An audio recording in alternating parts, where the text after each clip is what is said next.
नको. तेव्हा माझी विनवणी आहे तुला, नको तो हट्ट घेऊ इथं वितंजवाद घालण्यापेक्षा माझ्या मार्गातून बाजूला हो. तुझ्या मार्गातून तुझा वितंजवाद मलाही करायचा नाहीये.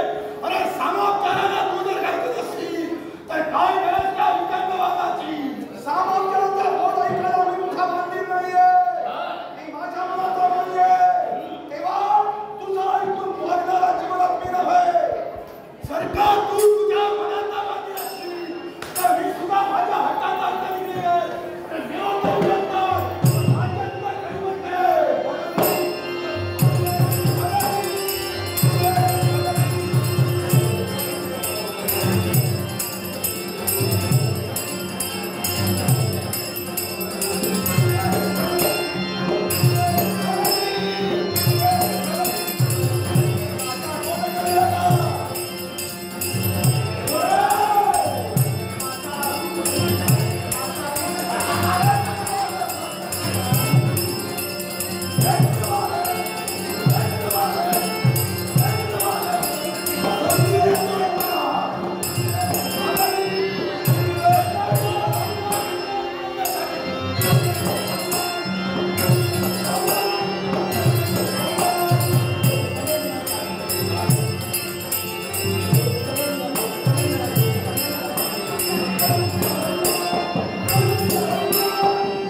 अधिकारी म्हणून टाकायचंय. मागे वळून जा. शादावून हाताने मी गोर गरिबांना दान केलं. त्यात माझ्या बहिणीच्या समोर मी भिकारी म्हणून होऊ शकत मी एक राजा आहे. माझ्यावर अधिकार दाखविला पण माझ्या मनावर कधी घालू शकणार नाही. म्हणजे भिक्षा मागणार नाही. माझ्या मनात अपमानी आहे. मी केव्हाही भिक्षा मागू शकत नाही. ठीक आहे. आणि तुझी दया मला नको भेटू. तुझ्याकडे दुसरा पर्याय मी देतो. कोणता? काय माहितीये का? उघड्या नेत्रानं तू पाहायचं तुझ्या प्रजेला.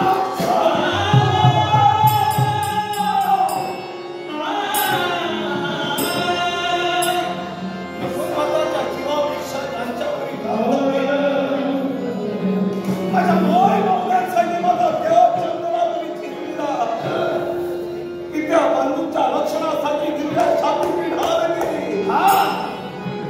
एक बांधव माझ्यामुळे या विश्वातून कायमचे काही सावरते. संपवणार प्रत्येकाला. तो दिलेला पहिला मार्ग मला मान्य आहे. मान्य आहे ना? पण माझ्या डोळ्यात माझ्या प्रजाजनांची हानी मी पाहू शकत नाही. या विश्वाचा अपमान